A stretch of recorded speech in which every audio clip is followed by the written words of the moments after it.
നമസ്കാരം മാന്യ പ്രേക്ഷകരെ, വലിയ സ്നേഹ നമസ്കാരം. ഒരുപാട് നൂലാമാലകളിലൂടെ നമ്മളെ കുരുക്കിക്കൊണ്ട് സർക്കാർ സംവിധാനം, പോലീസ് എന്ന് പറയുന്ന സംവിധാനത്തേക്ക് ഉപയോഗിച്ചുകൊണ്ടും ഇവിടുത്തെ ഭരണകൂട ഭീകരത കൃത്യമായിട്ടും നേരിട്ടുകൊണ്ട് തന്നെയാണ് നമ്മൾ മുന്നോട്ട് പോയിക്കൊണ്ടിരിക്കുന്നത്. അത് തരണം ചെയ്യാൻ മാന്യ പ്രേക്ഷകരുടെ സകലവിധ പിന്തുണയും ആവശ്യമാണ്. അതുകൊണ്ട് തന്നെ എല്ലാ വീഡിയോയുടെ ആദ്യ കമന്റും മാന്യ പ്രേക്ഷകർ ഒന്ന് വായിക്കണമെന്ന്, എന്നിട്ട് നിങ്ങളാൽ കഴിയുന്ന രീതിയിലുള്ള മാക്സിമം സപ്പോർട്ടുകൾ തരണമെന്ന് വിനീതമായി അഭ്യർത്ഥിക്കുകയാണ്. നമസ്കാരം മാന്യ പ്രേക്ഷകരെ, വലിയ സ്നേഹ നമസ്കാരം. നോക്കൂ, ദിവ്യ എന്ന് പറയുന്ന പി ദിവ്യ, പെട്രോൾ പമ്പ് ദിവ്യ, ഈ പറയുന്ന സ്ത്രീ ഒരു ദുഷ്ടയായിട്ടുള്ള രാക്ഷസീയ ശക്തിയുള്ള, അതല്ലെങ്കിൽ ഏതൊരു മനുഷ്യനെയും തൻ്റെ നാക്ക് കൊണ്ട് പോലും കൊന്നൊടുക്കാമെന്ന് തെളിയിച്ചിട്ടുള്ള നിരപരാധിയായിട്ടുള്ള ഒരു മനുഷ്യനെ, രണ്ട് പെൺകുട്ടികളുടെ അച്ഛനായിട്ടുള്ള നവീൻ ബാബു എന്ന് പറയുന്ന ആ പച്ചയായ മനുഷ്യനെ കൊന്നു തള്ളിയ എന്ന് ഇന്ന് ആര് പറഞ്ഞാലും കുറ്റപ്പെടുത്താനാവാത്ത രീതിയിലുള്ള ആ രാക്ഷസിയോട് നമ്മുടെ എല്ലാം പ്രിയപ്പെട്ട ശ്രീജിത്ത് പണിക്കർ 10 ചോദ്യങ്ങൾ ചോദിച്ചിട്ടുണ്ട്. അത് കേൾക്കേണ്ടത് തന്നെയാണ്. ആ ചോദ്യങ്ങളിലേക്ക് നമുക്ക് ഓടിപ്പോയിട്ട് തിരിച്ചു വരാം. കേട്ടു നോക്കാം. ഒന്നാമത്തെ ചോദ്യം ഏറ്റവും ലളിതമായ ചോദ്യമാണ്. എന്തിനാണ് ശ്രീമതി പി ദിവ്യ അവിടെ പോയത് എന്നുള്ളതാണ് ചോദ്യം. അതായത് ഇത് നവീൻ ബാബു എന്ന ഉദ്യോഗസ്ഥന്റെ യാത്രയപ്പാണ്. അദ്ദേഹത്തിന്റെ റിട്ടയർമെന്റിന് ഏതാണ്ട് 6 മാസ കാലയളവ് മാത്രമേ ഉള്ളൂ. അദ്ദേഹത്തിന്റെ ജന്മനാട്ടിലേക്ക് അദ്ദേഹം പോവുകയാണ്. ആ സമയത്ത് അദ്ദേഹത്തിന്റെ സഹപ്രവർത്തകർ അദ്ദേഹത്തിനായി ഒരുക്കിയിരുന്ന ഒരു ഔദ്യോഗികമായിട്ടുള്ള യാത്രയപ്പ് ചടങ്ങാണ്. കൂടുതൽ വ്യക്തിപരമായിട്ടുള്ള സ്വഭാവമുള്ള, അദ്ദേഹവുമായി അടുത്ത ബന്ധമുള്ള റവന്യൂ ഡിപ്പാർട്ട്മെന്റിലുള്ള ഉദ്യോഗസ്ഥരും മറ്റ് ആൾക്കാരും ഒക്കെ തന്നെയാണ് അതിൽ പങ്കെടുക്കുന്നത്.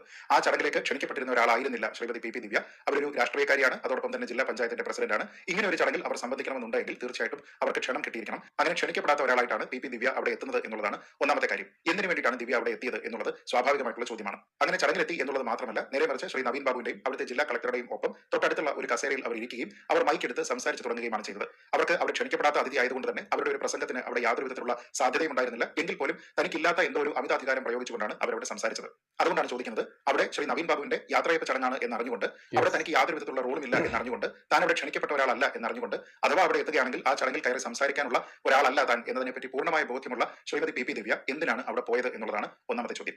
ഇനി രണ്ടാമത്തെ ചോദ്യം നമ്മുടെ നാട്ടിലെ മുഖ്യധാര മാധ്യമങ്ങൾ അടക്കം ഉയർത്തുന്ന ചോദ്യമാണ്. എന്തിനാണ് ശ്രീമതി ദിവ്യ അവിടെ പോകുമ്പോൾ പ്രാദേശിക മാധ്യമത്തിനെ കൂടെ കൂട്ടിക്കൊണ്ടു പോയത്? അവിടെ ക്യാമറയും മറ്റുമായിട്ട് അവിടെ ഒരാൾ പോകുന്നു, റിപ്പോർട്ടർ ഉണ്ടാകുന്നു, അതിനെപ്പറ്റി പ്രാദേശിക ചാനലിലൊക്കെ തന്നെ വാർത്ത വരുന്നു. അതുകൊണ്ട് തന്നെ രണ്ടാമത്തെ ചോദ്യം ഇതാണ്, ശ്രീമതി ദിവ്യ അവിടെ മാധ്യമത്തിനെ കൂടെ കൊണ്ടുപോയോ എന്നുള്ളത്. കൊണ്ടുപോയെങ്കിൽ എന്തിനു വേണ്ടി? അത് അദ്ദേഹത്തിനെ അവഹേളിക്കുന്ന രീതിയിലേക്ക് സംസാരിക്കുന്നത് റെക്കോർഡ് ചെയ്യുകയും അത് വാർത്തയാക്കുകയും എന്നുള്ള ഉദ്ദേശത്തോട് കൂടിയിട്ടായിരുന്നു തുടങ്ങിയ കാര്യങ്ങൾക്കും ദിവ്യ മറുപടി പറയേണ്ടതായിട്ടുണ്ട്.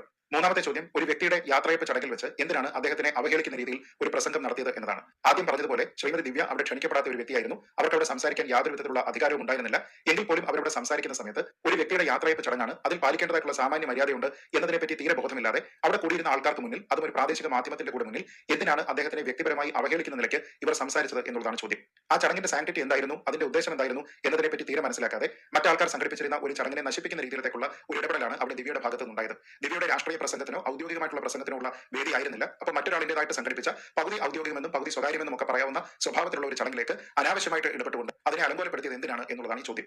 അവരവിടെ പറഞ്ഞ കാര്യങ്ങളെല്ലാം തന്നെ വിമർശന ബുദ്ധിയ അവർക്ക് മറ്റൊരു അവസരത്തിൽ പറയാമായിരുന്നു. അതിന് ഒരു വ്യക്തിയുടെ യാത്രയപ്പ് ചടങ്ങിനെ നശിപ്പിക്കേണ്ടെന്ന കാര്യം ഉണ്ടായിരുന്നില്ല. തന്നെയുമല്ല, നവീൻ ബാബു എന്ന ഉദ്യോഗസ്ഥൻ വഴിവിട്ട് ഏതെങ്കിലും രീതിയിൽ പെരുമാറിയിട്ടുണ്ടെങ്കിൽ അതിനെക്കുറിച്ച് കൃത്യമായ ഫോറങ്ങളിൽ ഉന്നയിക്കാനുള്ള എല്ലാവിധത്തിലുള്ള സ്വാതന്ത്ര്യവും അവകാശവും അവർക്കുണ്ടായിരുന്നു. അതിനെ ഒന്നും തന്നെ ഉപയോഗിക്കാതെ ഈ ഒരു അവസരത്തിനായി കാത്തിരുന്ന് ആ ഒരു ദിവസം അവിടെ ചെന്നുകൊണ്ട് ഈ ചടങ്ങിനെ അലങ്കോലപ്പെടുത്തിക്കൊണ്ട് അദ്ദേഹത്തെ അവഹേളിക്കുക എന്ന ഉദ്ദേശത്തോടു കൂടി സംസാരിച്ചത് എന്തിനാണ്? അവരുടെ സംസാര ഭാഷയിൽ ഉണ്ടായിരുന്നത് മുഴുവൻ അവഹേളനമാണ്. കാരണം ഇദ്ദേഹത്തിനെ വ്യക്തിപരമായിട്ട് കുറ്റപ്പെടുത്തുന്നു. മറ്റെന്തോ ബെനിഫിറ്റ് കിട്ടിയതിന്റെ ഭാഗമായിട്ടാണ് നേരത്തെ NOC കൊടുക്കാതിരുന്ന ഒരു അപേക്ഷയിൽ അദ്ദേഹം പിന്നീട് ക്ലിയറൻസ് നൽകുന്നത് എന്ന നിലയ്ക്ക് പറഞ്ഞു. അതുമായി ബന്ധപ്പെട്ട തെളിവുകളെല്ലാം തന്നെ 2 ദിവസത്തിനകം പുറത്തുവരും എന്ന് പറഞ്ഞു. അദ്ദേഹത്തിന് ഔദ്യോഗികമായിട്ട് അവിടെ ഒരു ഉപഹാരം നൽകുന്നത് കാണാനായിട്ട് താൻ നിൽക്കുന്നില്ല, അതിനും പ്രത്യേകിച്ച് കാരണമുണ്ട് എന്നും അത് 2 ദിവസത്തിനകം പുറത്തുവരും എന്നൊക്കെ പറഞ്ഞിട്ട് വ്യക്തമായി അദ്ദേഹത്തെ അവഹേളിക്കുക എന്ന ഉദ്ദേശത്തോടു കൂടിയിട്ടാണ് ഈ ചടങ്ങിൽ അവർ പങ്കെടുത്തത് എന്നുള്ളത് സുവ്യക്തമാണ്. അതുകൊണ്ട് തന്നെയാണ് ഈ ചോദ്യം ഉന്നയിച്ചത്, എന്തിന് അദ്ദേഹത്തിനെതിരെ സംസാരിക്കാൻ ഈ ഒരു ചടങ്ങ് തെരഞ്ഞെടുത്തു എന്നുള്ളത്. കാരണം അദ്ദേഹം സർവീസിൽ നിന്ന് റിട്ടയർ ചെയ്യുക പോലുമല്ല, നേരെ മറിച്ച് അദ്ദേഹം ട്രാൻസ്ഫർ ആയിട്ട് മറ്റൊരു സ്ഥലത്തേക്ക് പോവുകയാണ്. അദ്ദേഹത്തിന് ഇനിയും 6 മാസക്കാലം സർവീസ് ഉണ്ടായിരുന്നു. അപ്പോൾ ദിവ്യയുടേത് ജനുവിനായിട്ടുള്ള ആരോപണങ്ങളായിരുന്നുവെങ്കിൽ അത് പറയുന്നതിനുള്ള അവസരം അവർക്ക് തുടർന്നും ഉണ്ടാകുമായിരുന്നു. എങ്കിൽ പോലും ഈ ഉദ്യോഗസ്ഥന്റെ യാത്രയപ്പ് സമ്മേളനം നശിപ്പിക്കുക എന്നുള്ള ഉദ്ദേശത്തോടു കൂടിയാണ് അവിടെ വന്ന് അദ്ദേഹത്തിനെതിരെ അവഹേളനപരമായിട്ട് അവർ സംസാരിച്ചത്.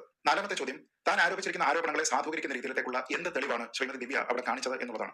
കാരണം ഈ ചടങ്ങിന്റെ പ്രാധാന്യം ഇതിനോടകം തന്നെ നമുക്കറിയാം. അങ്ങനെയുള്ള ഒരു ചടങ്ങിൽ വന്ന് അവിടെ നിന്ന് മറ്റൊരു സ്ഥലത്തേക്ക് മാറിപ്പോകുന്ന ഒരു ഉദ്യോഗസ്ഥനെ വ്യക്തിപരമായി അവഹേളിക്കുകയും അദ്ദേഹത്തിനെതിരെ ആക്ഷേപം ഉന്നയിക്കുകയും ചെയ്യുമ്പോൾ അതിന്റെ ഗുരുതര സ്വഭാവം കൂടി മാനിച്ചുകൊണ്ട് എന്ത് തരത്തിലുള്ള തെളിവാണ് അവർ പുറത്തുവിട്ടത് എന്നുള്ളത് അങ്ങേയറ്റം പ്രാധാന്യമുള്ള ഒരു ചോദ്യമാണ്.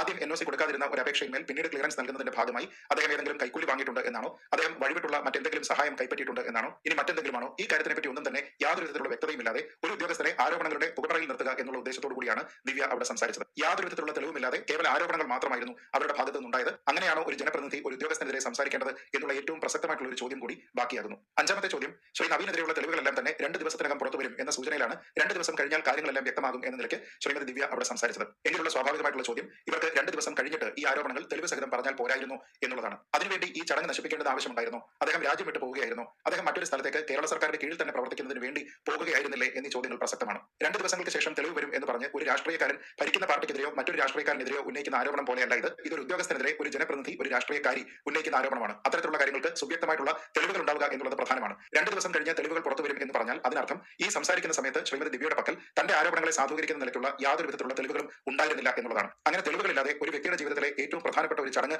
നശിപ്പിക്കുന്നതിന് വേണ്ടിയിട്ടാണ് അവർ ശ്രമിച്ചത് എന്ന കാര്യത്തിൽ യാതൊരു വിധത്തിലുള്ള തർക്കവുമില്ല. താൻ ഇപ്പോൾ വളരെ ഗുരുതരമായിട്ടുള്ള ഒരു ആരോപണം പറയുന്നു, അദ്ദേഹത്തിന്റെ ഭാഗത്ത് നിന്ന് ഗൗരവമായിട്ടുള്ള പ്രശ്നം ഉണ്ടായിട്ടുണ്ട് എന്ന് പറയുന്നു. കണ്ണൂരിൽ അദ്ദേഹം പ്രവർത്തിച്ചത് എങ്ങനെയാണോ ആ നിലയ്ക്ക് ആകരുത് അദ്ദേഹം പുതിയ സ്ഥലത്ത് പ്രവർത്തിക്കുന്നത് എന്ന് പറഞ്ഞുകൊണ്ട് ഇദ്ദേഹത്തിനെ ഔദ്യോഗികമായിട്ടും വ്യക്തിപരമായും തരം താഴ്ത്തി കാണിക്കുന്നതിന് വേണ്ടിയിട്ടാണ് ശ്രീമതി ദിവ്യ അവിടെ ശ്രമിച്ചത്. അദ്ദേഹത്തെ വ്യക്തിപരമായും ഔദ്യോഗികമായും തേജോവധം ചെയ്യുന്നു എന്നതിനോടൊപ്പം തന്നെ അദ്ദേഹത്തിനെതിരെ തെളിവുകളുണ്ട് എന്ന് പറഞ്ഞുകൊണ്ട് അത് 2 ദിവസം കഴിഞ്ഞ് വരും എന്ന് പറഞ്ഞുകൊണ്ട് ഒരു ഭീഷണിയുടെ സ്വരത്തിൽ കൂടിയാണ് അവരവിടെ സംസാരിച്ചത്. ചുരുക്കി പറഞ്ഞാൽ ഇത് പരസ്യമായിട്ടുള്ള ഒരു വിചാരണയ്ക്ക് തുല്യമാണ്. ആ ഉദ്യോഗസ്ഥനെതിരെ യാതൊരു വിധത്തിലുള്ള തെളിവുകളില്ലാതെ കേവല ആരോപണങ്ങളിൽ കൂടി നാണം കെടുത്തിയതിനു ശേഷം അദ്ദേഹത്തെ പരസ്യ വിചാരണയ്ക്ക് വിട്ടുകൊടുക്കുന്ന രീതിയിലേക്കുള്ള ഒരു പെരുമാറ്റമാണ് അവരുടെ ഭാഗത്തു നിന്നുണ്ടായത്. പ്രാദേശികമായിട്ടുള്ള മാധ്യമമാണെങ്കിലും അവിടെ ഉണ്ടായിരുന്ന മാധ്യമ സാമീപ്യം കൊണ്ട് ഈ വിഷയം പരക്കെ ചർച്ച ചെയ്യപ്പെടും എന്നുള്ള ധാരണയും ശ്രീമതി ദിവ്യയ്ക്ക് ഉണ്ടായിരുന്നു എന്ന് വേണം മനസ്സിലാക്കാൻ. എന്ന് വെച്ചാൽ അവിടെ നടന്നത് ശ്രീ നവീൻ ബാബു എന്ന ഉദ്യോഗസ്ഥന്റെ പരസ്യ വിചാരണയായിരുന്നു. അത്തരത്തിൽ ഒരാളെ പരസ്യ വിചാരണ ചെയ്യുന്നതിന് വേണ്ടി ശ്രീമതി ദിവ്യയ്ക്ക് ആരാണ് അധികാരം നൽകിയത്? ഈ നിലയ്ക്ക് ഇടപെടാൻ തനിക്ക് യാതൊരു വിധത്തിലുള്ള അവകാശവുമില്ലാത്ത ഒരു ചടങ്ങിൽ ഇടപെട്ടുകൊണ്ട് ആ ചടങ്ങിൽ ഏറ്റവും ശ്രദ്ധാകേന്ദ്രമായിട്ടുള്ള വ്യക്തിക്കെതിരെ വ്യക്തിപരമായും ഔദ്യോഗികമായും യാതൊരു വിധത്തിലുള്ള തെളിവുകളുമില്ലാതെ കുറേയധികം ആരോപണങ്ങൾ ഉന്നയിക്കുന്നതിന് വേണ്ടിയിട്ടുള്ള അധികാരം ദിവ്യയ്ക്ക് എന്താണ്, അത് ആരാണ് നൽകിയത് എന്നുള്ളതാണ് നമുക്ക് അറിയേണ്ടത്.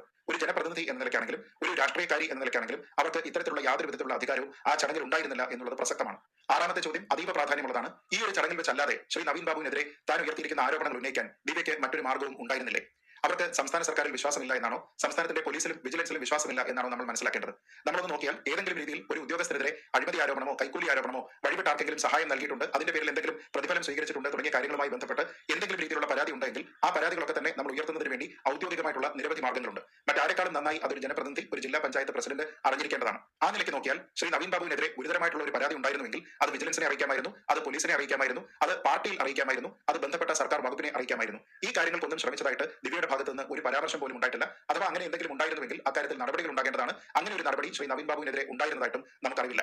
എന്ന് വെച്ചാൽ ഇതിൽ നിന്ന് മനസ്സിലാക്കുന്നത് വ്യക്തിപരമായിട്ടുള്ള ഒരു വിദ്വേഷം തീർക്കുന്നതിന് വേണ്ടി ഈ ഒരു ചടങ്ങിനെ നശിപ്പിക്കാൻ ഉറച്ച് അവരിവിടെ വരികയും ശ്രീ നവീൻ ബാബുവിനെതിരെ സംസാരിക്കുകയും ചെയ്തു എന്ന് മാത്രമാണ്. അതല്ലാതെ അവർക്ക് ഈ കാര്യങ്ങളിലെല്ലാം തന്നെ ശരിയായ രീതിയിലുള്ള ഉദ്ദേശശുദ്ധി ഉണ്ടായിരുന്നുവെങ്കിൽ അത് സംവിധാനത്തിന്റെ ഭാഗമായിട്ടുള്ള എസ്കലേഷൻ മെക്കാനിസം ഉപയോഗിച്ചുകൊണ്ട് അവരതിനെ റിപ്പോർട്ട് ചെയ്യണമായിരുന്നു. ADM എന്ന നിലയ്ക്ക് പ്രവർത്തിക്കുന്ന ശ്രീ നവീൻ ബാബുവിനെതിരെ എന്തെങ്കിലും പരാതി ഉണ്ടായിരുന്നെങ്കിൽ അദ്ദേഹത്തിന് മേലുള്ള ഉന്നത അധികാരിക്ക് അവർ പരാതി നൽകേണ്ടതായിരുന്നു. ആ പരാതി രേഖാമൂലം തന്നെ നൽകേണ്ടതായിരുന്നു. ഈ കാര്യങ്ങളുമായിട്ട് ഒന്നും തന്നെ ബന്ധപ്പെട്ട് യാതൊരു വിധത്തിലുള്ള തെളിവുകളുമില്ല.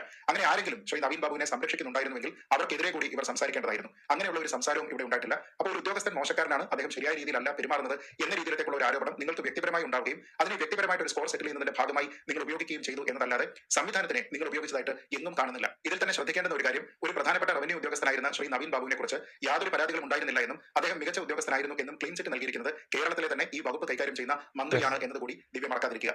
ഏഴാമത്തെ ചോദ്യം, ഈ വിഷയത്തിൽ ശ്രീമതി ദിവ്യയുടെ വ്യക്തിപരമായ താല്പര്യം എന്താണ് എന്നുള്ളതാണ്.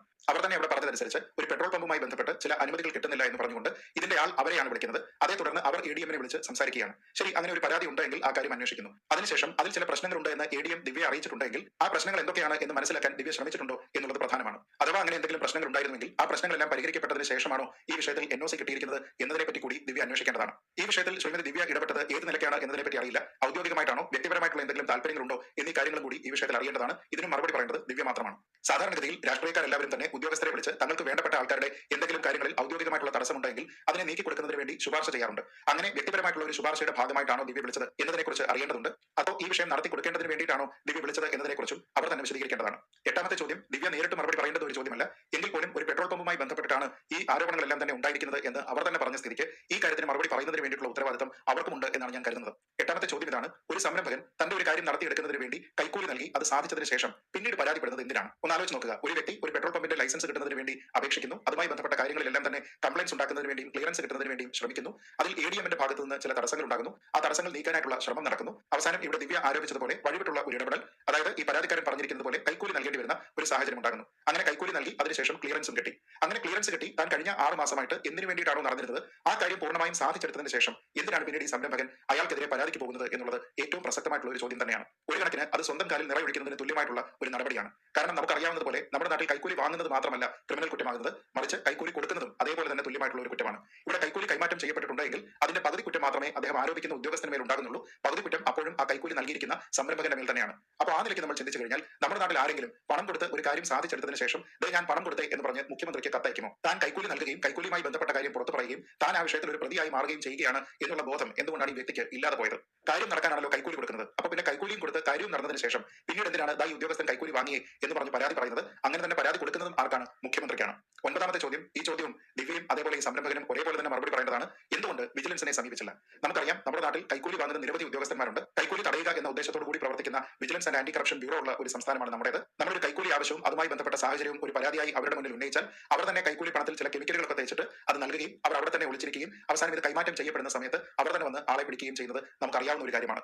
അങ്ങനെ ഒരു സംവിധാനം നമ്മുടെ നാട്ടിലുണ്ട് എന്നിരിക്കെ, അതിന് വലിയ പ്രചാരമുണ്ട് എന്നിരിക്കെ, എന്തിനാണ് ഈ ആവശ്യപ്പെട്ടു എന്ന് പറയുന്ന 1 ലക്ഷം രൂപ നൽകാനായി ഈ സംരംഭകൻ ശ്രമിച്ചതും വിജിലൻസിനെ അറിയിക്കാതിരുന്നതും? മുഖ്യമന്ത്രിക്ക് നൽകിയിരിക്കുന്ന പരാതിയിൽ ഈ സംരംഭകൻ ഇപ്പോൾ ആവശ്യപ്പെടുന്നത് പോലെ ഈ ഉദ്യോഗസ്ഥനെതിരെ ആയിരുന്നു തന്റെ പരാതിയെങ്കിൽ ആ ഉദ്യോഗസ്ഥനെ ആ സമയത്ത് തന്നെ കൊടുക്കുക എന്നുള്ളതായിരുന്നു അദ്ദേഹം ചെയ്യേണ്ടുന്ന ഏറ്റവും പ്രധാനപ്പെട്ട കാര്യം. ഇവിടെ അതിനായിട്ട് അദ്ദേഹം ശ്രമിച്ചതായിട്ട് നമുക്ക് അറിയില്ല. അതുകൊണ്ട് തന്നെ വിജിലൻസിനെ സമീപിക്കാതെ എന്തിനാണ് പണം കൊടുത്തതിന് ശേഷം, കാര്യം നേടിയതിനു ശേഷം ഈ ഉദ്യോഗസ്ഥനെതിരെ പരാതി നൽകുന്നത് എന്ന് മനസ്സിലാകുന്നില്ല. ഇതിനോടൊപ്പം തന്നെ ചോദിക്കേണ്ടുന്ന ചില കാര്യങ്ങളുണ്ട്. വിജിലൻസിന് പരാതി കൊടുക്കാത്തയാൾ പരാതി കൊടുത്ത് കാര്യം സാധിച്ചതിന് ശേഷം എന്തിനാണ് മുഖ്യമന്ത്രിക്ക് പരാതി കൊടുക്കുന്നത്? ഇത്തരത്തിലുള്ള വിഷയങ്ങളെല്ലാം തന്നെ അന്വേഷിക്കാനിരിക്കുന്ന ആളാണ് മുഖ്യമന്ത്രി. അതിനുള്ള ഡിപ്പാർട്ട്മെന്റുകളൊക്കെ തന്നെ ഇവിടെ ഇല്ലേ? ഈ കാര്യങ്ങളെക്കുറിച്ച് ഇദ്ദേഹത്തിന് യാതൊരു വിധത്തിലുള്ള അറിവുമില്ലേ?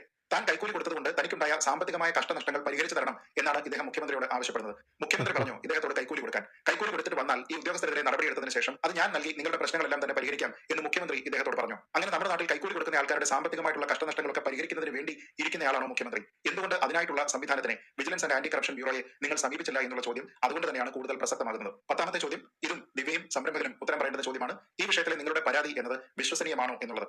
കാരണം ഇതെല്ലാം തന്നെ നിങ്ങളുടെ ഭാഗത്ത് നിന്ന് വന്നിരിക്കുന്ന നറേറ്റീവുകളാണ്. ഇതിനൊന്നും തന്നെ ഉപോത്ബലകമായിട്ടുള്ള എന്തെങ്കിലും തെളിവ് നൽകാനായിട്ട് നിങ്ങൾക്ക് സാധിച്ചിട്ടില്ല. ഇവിടെ വന്നിരിക്കുന്ന ഈ കത്ത് പോലും വിശ്വസനീയമല്ല. കാരണം അങ്ങനെ ഒരു പരാതി നിങ്ങൾക്ക് ഉണ്ടായിരുന്നുവെങ്കിൽ നിങ്ങൾ അത് രജിസ്റ്റേർഡ് ആയിട്ട് തന്നെ ആ കത്ത് അയക്കേണ്ടതാണ്. അതുമായി ബന്ധപ്പെട്ട തെളിവുകളൊന്നും തന്നെ നമ്മൾ കണ്ടിട്ടില്ല. ഇലക്ട്രോണിക് ആയിട്ട് ഇത് അയക്കാവുന്നതാണ്. അതുമായി ബന്ധപ്പെട്ട തെളിവുകൾ കണ്ടിട്ടില്ല. ഇനി അഥവാ അങ്ങനെ എന്തെങ്കിലും അയച്ചിട്ടുണ്ട് എങ്കിൽ കൂടി ആ കത്തിൽ പറയുന്ന കാര്യം അത്രയും അബദ്ധമാണ്. യാതൊരു വിധത്തിലുള്ള ആധികാരികതയും ഈ പരാതിക്കുണ്ട് എന്ന് തോന്നുന്നില്ല. കാരണം അതിൽ പറഞ്ഞിരിക്കുന്ന കാര്യങ്ങളൊന്നും തന്നെ വിശ്വസനീയമല്ല.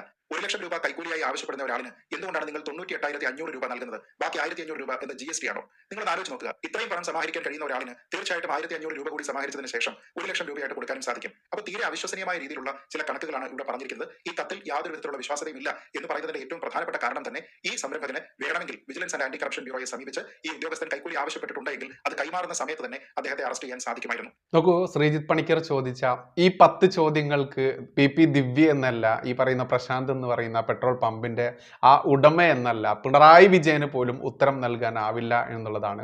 ഇവിടെ എന്തൊക്കെ ആരൊക്കെ എങ്ങനെയൊക്കെ കുത്തി മറഞ്ഞു കഴിഞ്ഞാലും ഈ പറയുന്ന ദിവ്യ അടക്കമുള്ള അതല്ലെങ്കിൽ ആര്യ രാജേന്ദ്രനെയൊക്കെ നമ്മൾ കണ്ടു, ശ്യാമളയെ നമ്മൾ കണ്ടു. ആരാ ശ്യാമള?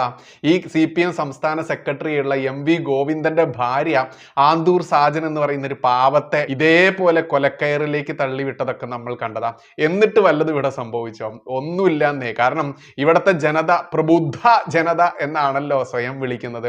ഇവിടുത്തെ ജനതയ്ക്ക് ഇവിടുത്തെ ന്യായവും ധർമ്മവും സത്യവും ഒന്നുമല്ല ഇവിടെ വാല്യൂ ആയിട്ട് അവർ കണക്കാക്കുന്നത്. അവർ കണക്കാക്കുന്നത് അവന്റെ രാഷ്ട്രീയവും ജാതിയും മതവും മാത്രമാണ് എന്നിരിക്കെ ഇതല്ല, ഇതിനപ്പുറം ഇവിടെ സംഭവിച്ചു കഴിഞ്ഞാലും ഇത്തരത്തിൽ 10 അല്ല 100,000 ചോദ്യങ്ങൾ ചോദിച്ചു കഴിഞ്ഞാലും ഇവിടെ ഒരെണ്ണത്തിന്റെ പോലും തലയോ അതല്ലെങ്കിൽ കണ്ണു തുറക്കുകയോ ഇല്ല എന്നുള്ളതാണ് യാഥാർത്ഥ്യം. എന്തായാലും ഇതിൽ കൂടുതലൊന്നും ഇനി കൂടുതൽ ചോദ്യങ്ങളോ അതല്ലെങ്കിൽ ഓരോ ജനങ്ങളും ചോദിക്കാൻ ഉദ്ദേശിച്ച ചോദ്യങ്ങൾ സംശയത്തോടു കൂടി തന്റെ മനസ്സിൽ ഉദ്ദേശിച്ച കാര്യങ്ങൾ ശ്രീജിത്ത് പണിക്കർ പങ്കുവച്ചിരിക്കുന്നു. അത് മാക്സിമം ആളുകളിലേക്ക് എത്തിക്കുക. നന്ദി, നമസ്കാരം, ജയ് ഹിന്ദ്, ജയ് ശ്രീറാം.